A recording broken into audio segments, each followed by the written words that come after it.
Good morning, good evening, and good afternoon. Welcome to another edition of Tech Niche Tips. I am your host, Joseph M. Smith. And like always, family, I'm so happy to have you with us. But I'm not alone. I actually have a sister in crime. And what I mean by crime, I mean that we actually have both a musical background. She studied classical music as well as I did, but probably to a greater level, of course.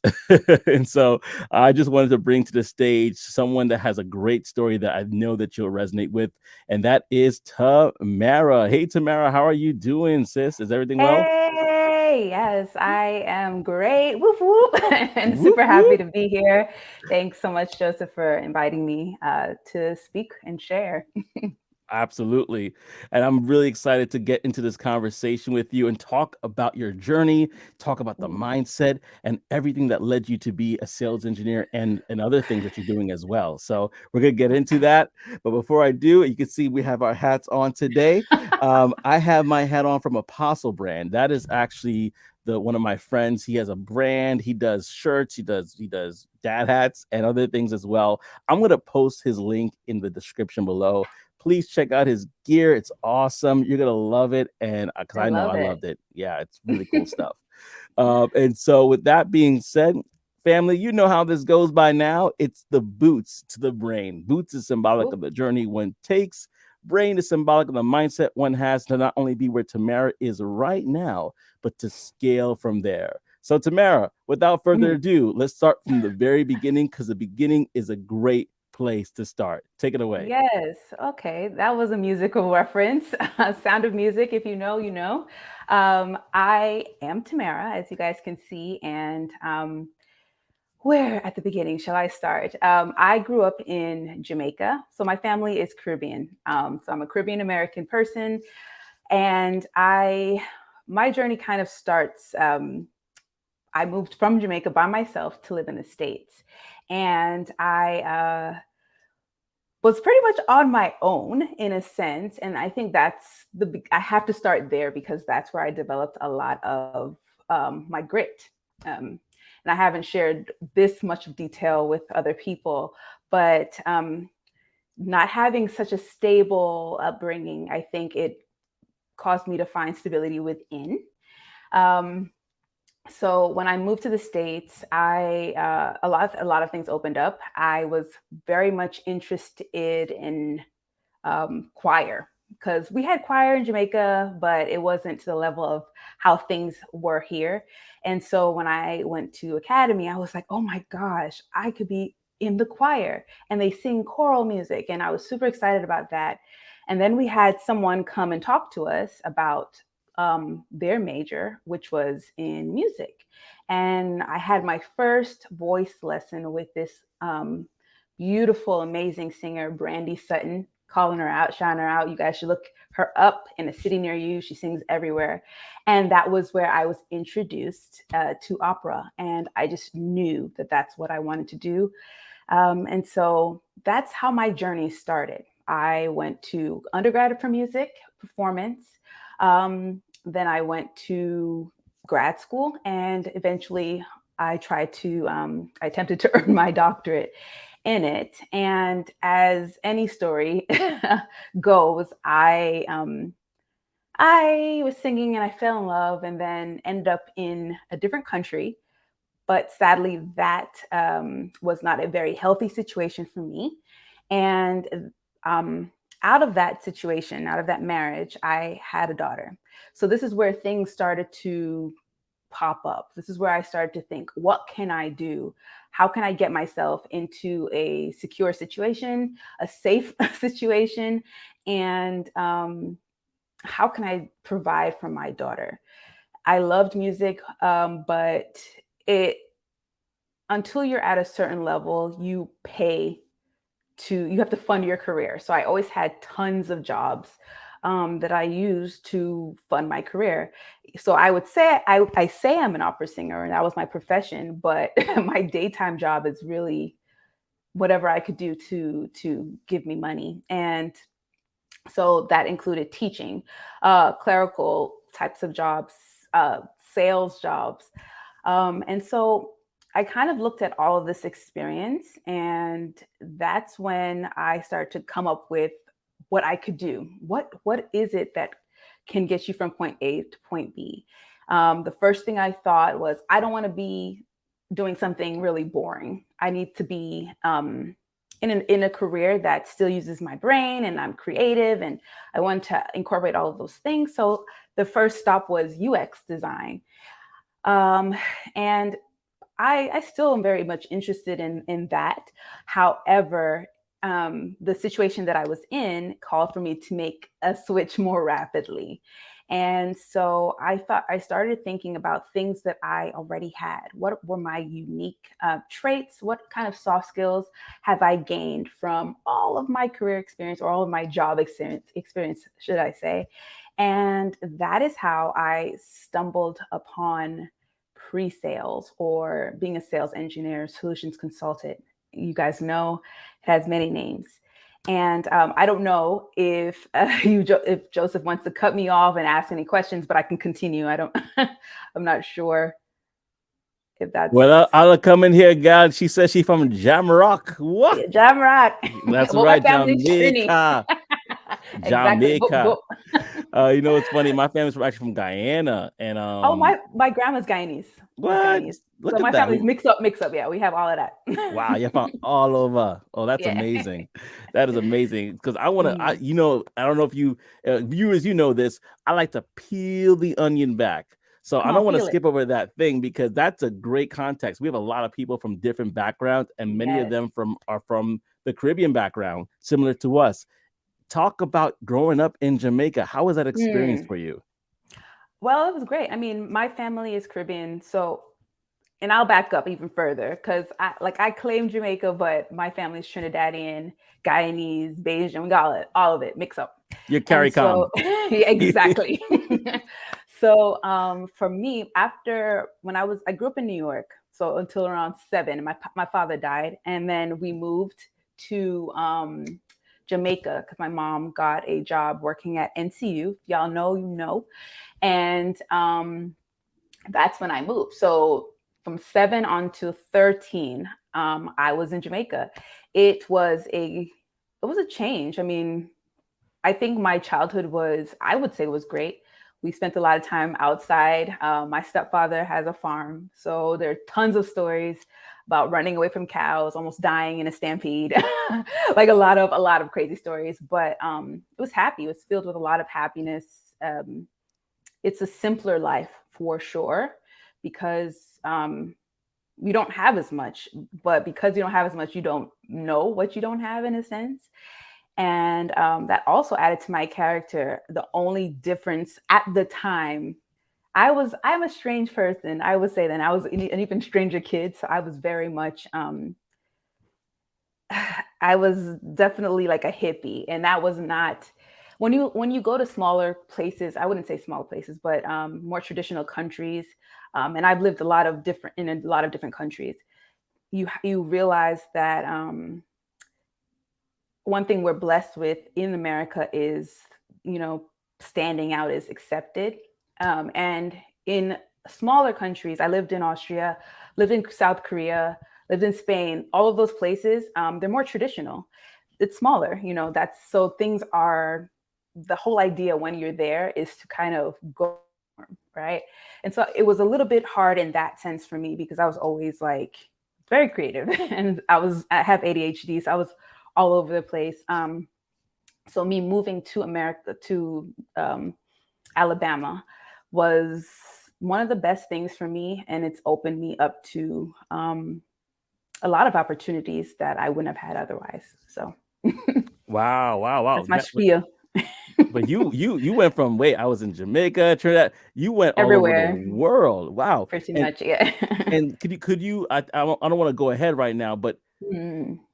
and that experience of traveling all over the world, was that something that happened when you were older? Like, when did you start traveling like to that extent? So if you are Caribbean, like a lot of times it's not uncommon to move abroad with like a family member. So when we were little, my sisters and I stayed with my grandparents in Trinidad. So I've been moving and living and traveling since I was 6 months at least.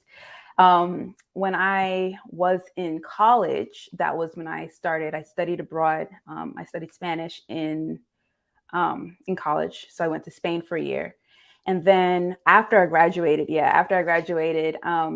I was in a tough spot. I didn't get into grad school directly, and I was really, really bummed out. So I decided, I was like, I'm not singing ever again, as we do, dramatic flair.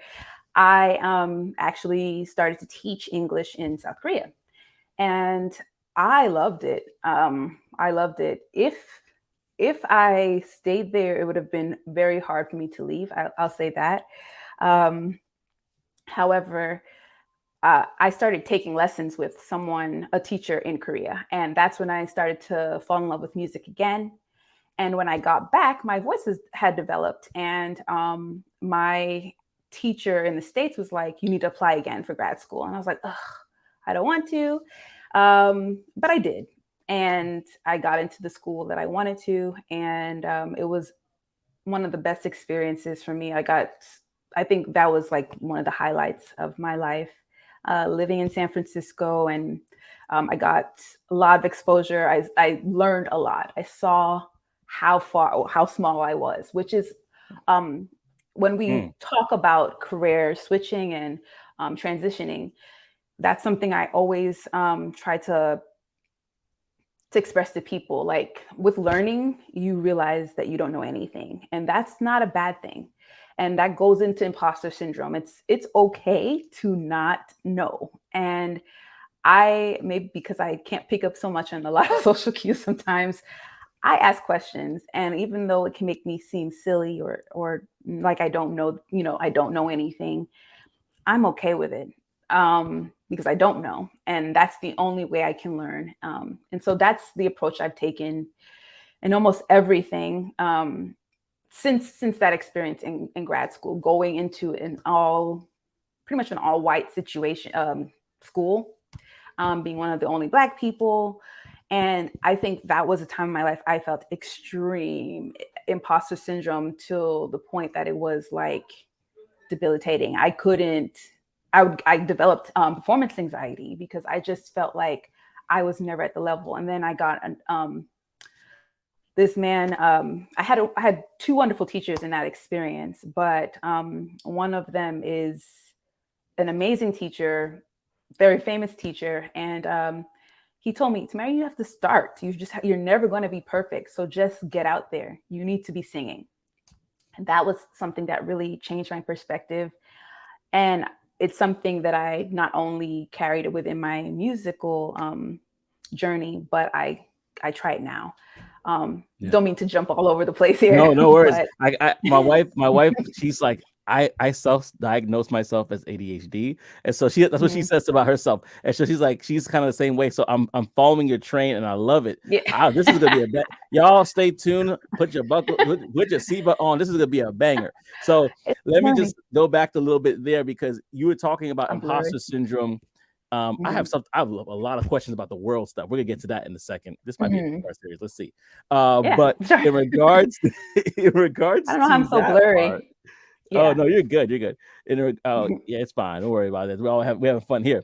In Okay. regard to what you were talking about, though, I want to point to that, because we experience imposter syndrome in various different ways. Some people might experiencing that, as you're going from situation to situation. I know I experienced that when I experienced that in multiple different places. I experienced that when I moved to Hmm. Guyana, and I was actually, my parents. I don't know if you know this. If you didn't hear that episode, I was talking about this, where my parents, they have a home for street children in Guyana. That's why we moved back.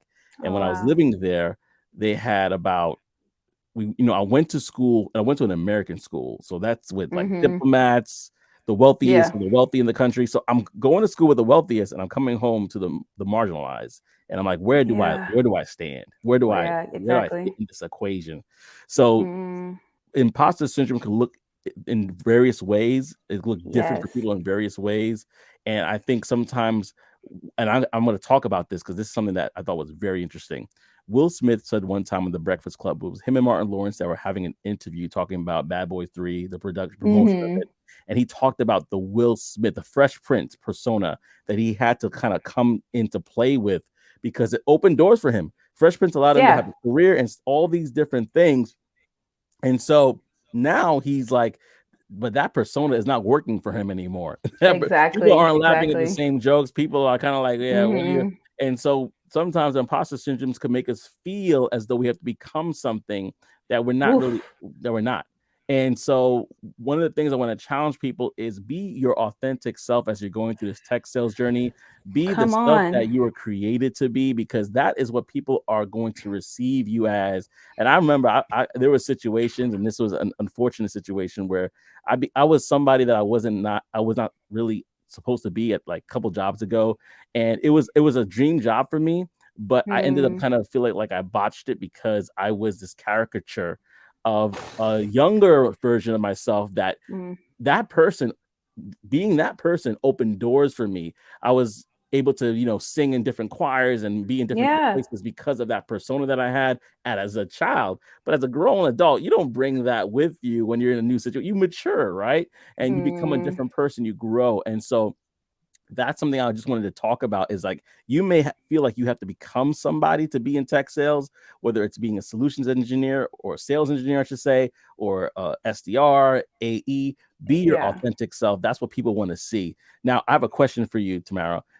Let's talk about rejection because I know as a musician, for sure. we're very sensitive, Mm-hmm. and it sounds like you experienced that. That's probably what held you back from going to graduate school. Could you talk about that experience where you may have experienced Yeah. rejection?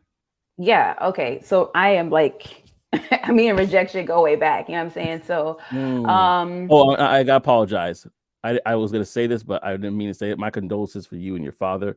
oh, Um, it's thank you. I know it's like early It's in the been time. conversation, but I Yeah. wanted to say that because it never gets easier. We just remember Yeah. it just remember things differently. But yeah, go ahead. Thank you so much for that. Yeah. um, rejection. So I think it was so much. There was a lot happening in my life during that time. Um, as we're young, I was in a long relationship, for a college relationship, and that was rocky as well. Um, and I did an audition. It wasn't just that the flat out rejection. It was going to have lessons with teachers, like a trial lesson. You can do that. You can get a trial lesson, see if you like them. Sometimes they'll refer you if they like you. And this woman, and I'll never forget it. It was in Boston. I'm not going to go over the place, the school, but this woman had a lesson with her, and she was like, "Are you sure you don't want to just do this as a hobby? Like, some people can just do these things as hobby. I just don't think you have it in you for a career. I don't think you can do this." And when you're already kind of low, um, that kind of it, especially when you don't know who you are and don't trust your value, you definitely take any and everyone's input and take it to heart. And so, like, I think that was the first time I let feedback get to me. I think I was already defeated personally in general. And then, all of the rejection. I never Rejection never ends. I'll just let you guys know that rejection never ends. You can apply to one job and then get rejected, then get the next one, or you can apply to five and not get any of those. Rejection never stops. It's about how you deal with it. And I have chosen, these are all choices that I'm making consciously now, to just realize that, okay, that place is not for me. People say that all the time, like, it's what is for you is for you, that kind of thing. But you have to really believe that that place was not for me. If I didn't get Mm, it, if they didn't see my value, then I don't want it either. And it kind of goes to the saying, so good. my sister always be like, you guys don't have no shame tree. Like, and I always laugh at that because, and I like to talk, I bring in personal stories because my personal life is what motivates me to do well in my professional life. And so being in the Hmm. relationships that I've been in, they've always been very, very negative. And Yeah. I have a quality about myself. You have to learn. I'm giving you many things. Everyone learn your value, learn about the things that you can talk about yourself in a positive way. It's not being conceited, it's not being Mm, cocky or anything. It's being confident and speaking to your value confidently. And so this is something I've been really working on, just being like, yo, Tamara, you have this. Why wouldn't anybody want to take me as an employee? But it took a while for me to get there. And going back to the shame tree, like I would date people who um, I would support so much mm, that it would take away from me. Even though I have a personality that will shine, you know what I'm saying?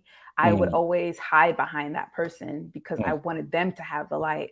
And um, it kind of, my sister's like, I'm not going to date nobody who doesn't want me. And I mm, can take this and put it into this. I'm not gonna, if you don't want me, then it's fine. We both don't need each other. And so that's how I look at rejections now. Okay, I'm not what you're looking for. That doesn't to take away from my value or what I have to offer. mm, That just means that someone else is gonna get me. And that comes with a lot. And so that is how I deal with rejection now. I don't take it personally. I say, okay. And I always ask for feedback. I always ask, or I actually think about what I can do to be stronger, especially once you've gone in and you killed that interview. And then, they're like, sorry, we went with somebody else. Okay, that's fine. So if there's nothing that I could have done better, um, that means it just wasn't for me. And so that's kind of how I do it now. And I learned that from singing. mm. Honestly, I got rejected. It's always an objective thing. May not be the voice they're looking for. I know what my voice is. I know what it lends to. Um, and say if I'm in a competition with like bigger voices or more lyric voices, Yeah. and that's just more lingo. But Yeah.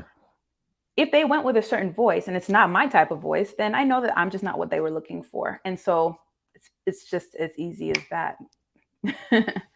But easier said than done for sure. But I'm telling you right now, T, there's a lot of people that they're like they have tears in their eyes right now based on what you said. They said, I see myself in what Tamara is saying right now. I Praise. see that it was rejection after job.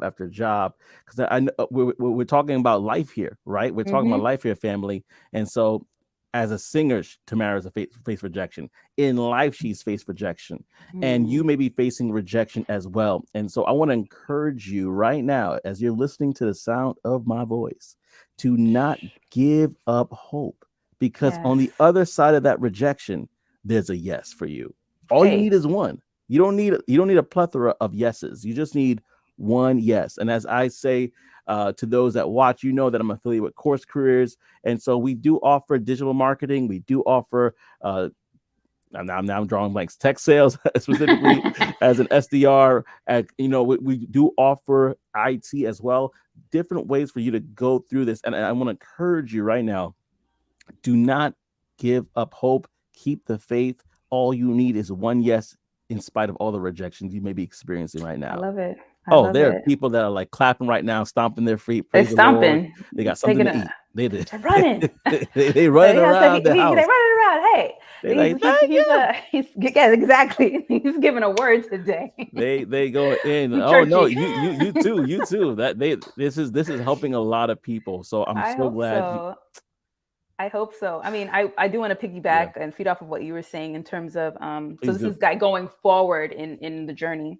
What do you do when you made that decision for yourself that you want to go into another profession? Hmm. And like Joe said, hey, you have tons of resources, free resources. You can look on YouTube and learn almost anything, but Yep. also stuff like course careers.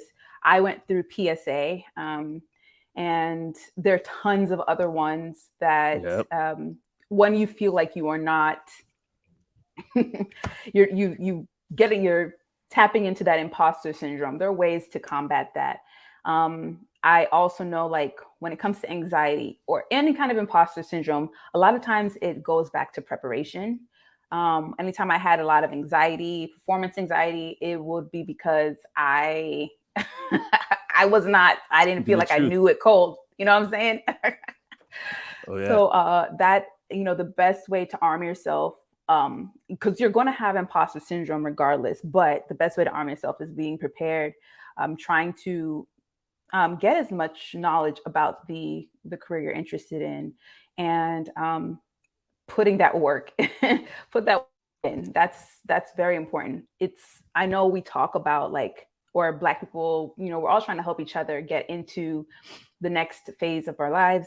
But I always want to stress that it is not um, it's not easy. It's easy to try to do it, right? To get into it, but you need it's not just easy work. Once I'm in tech, I don't have to do anything, and I'm just gonna have money coming. You have to work. You have to really work at it. It's not as easy as just taking a course and then getting a job. Hmm. There's so much work that goes into it and beyond, because you have to maintain it as well. So, while you guys are preparing and while you're looking, remember that this is not going to be an easy journey, and you wouldn't want it to be easy anyways. Like, Hmm. we all want that fast. I played a lottery sometimes. You know what I'm saying? We want that that easy, Yeah, fast money. However, anything of value takes time and takes a lot of work. So, we're gonna talk about that because that's such a good point. We're gonna talk about that when we get to the mindset because I know you're gonna be able sorry, to talk about that. No, you're good. You're good. I be I, jumping. hey, I'm catching it. I'm catching it. No worries. No, you're definitely talking about some real things, and we're definitely gonna dive into that. I'm gonna piggyback on what you say, and then I'm gonna Mm, transition to something else though that I think is gonna be really good based off of what you were sharing. But awesome. in regards to what Tamara said about knowing it cold, right? That's Mm-hmm. that's a terminology of saying like this as the back of your hand. You know it like your Mm-hmm. name, right? And Mm, so oftentimes I think the gap is this, and this is what I learned from Dr. Myron Golden, is that sometimes we get knowledge and we settle with that, and we're like, oh, we're good. I have the knowledge, but oh no, there's a formula to it. So there's knowledge plus understanding, right? So it's mm, not enough to know what to do, you understand what you need to do, right? Those two things are very powerful in itself. But then the exercising of that is skill, right? mm. Knowledge plus understanding. As you work and develop that and you're utilizing the knowledge and understanding, it is skill. And another Mm. word for skill in the biblical Hebrewic way is wisdom. Hale. Catch that, y'all. So in order for you to use wisdom, making the right Mm, decision, all the different stuff, you need to take the knowledge, de- mm. get the understanding, develop the skill. Take Yes. the knowledge, get the understanding, develop Yes. the skill, stack mastery upon mastery as we learn as musicians in order to get to the next step. Mm-hmm. And I'm gonna just leave that as a pin right there. Y'all could pause, take notes, go back, whatever you need to do right there. But I'm gonna go back to your worldwide experience. How Mm, has your world experience been able to prepare you for a role in tech? hmm. That's a good question, I think. And it's not necessarily one I've had before, which is kind of weird.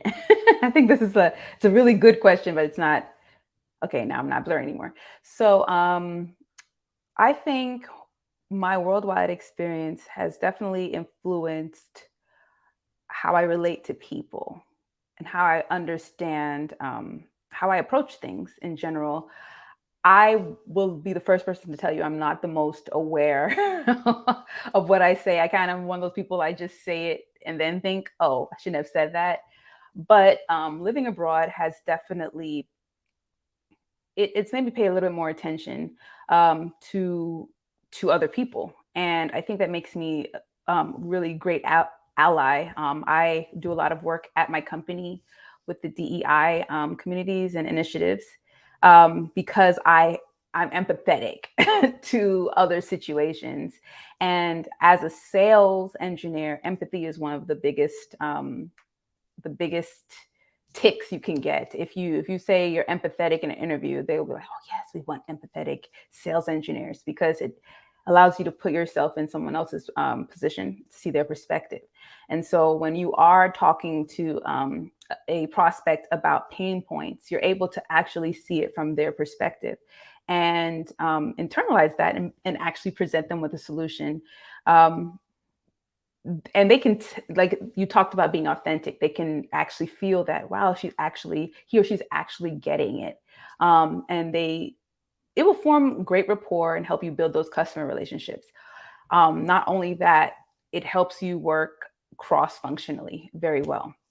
Mm, So I that's am good. so proud. I'm so, and humbled, proud and humbled to have been entrusted within like my first couple months to work on a product launch. And I had no idea what I was doing. However, my managers trusted me. They're like, "You'll figure it out," and it gave me insight to other careers, like, and it opened the door. Like I got to work with so many different people and see what they did and how do we come up with these products? What are they solving? And it just allowed me to work with so many different people, and each of them thought I was a joy to work with. I thought they were great too. But I think that comes from my experience living abroad, having to talk to so many different people, having to meet so many different people, and living within their cultures. It makes me a little bit of a chameleon. Um, so I think that's to answer the question. I can go on and on.